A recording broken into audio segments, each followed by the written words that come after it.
What's up, guys, and welcome back to my reading journey. Hope you're all doing absolutely fantastic. And today, as usual, we're gonna continue the book by Cicero on the ideal orator. It's gonna be the 94th part of the second book. So let's get started.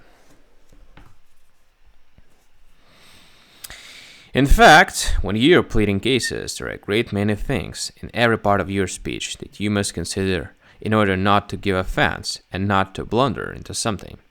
It often happens that a witness does no damage to your case, or less damage if he is not provoked. My client begs me, and his supporters press me, attack him, insult him, cross-examine him.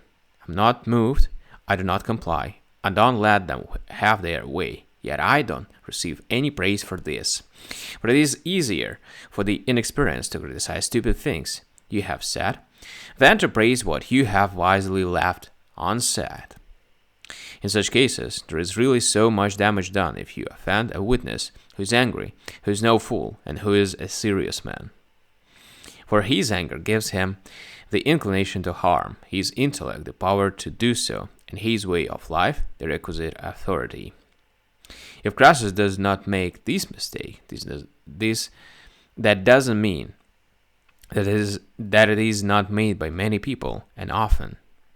Actually, I always think that nothing is more disgraceful than when an utterance or response or question from an orator gives rise to an exchange like this.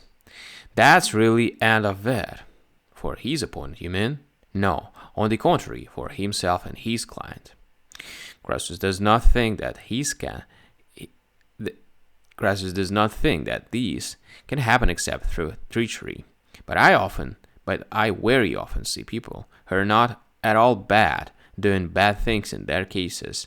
What about what I told you earlier, that I tend to give ground and, to put it more bluntly, flee before points that really press my case.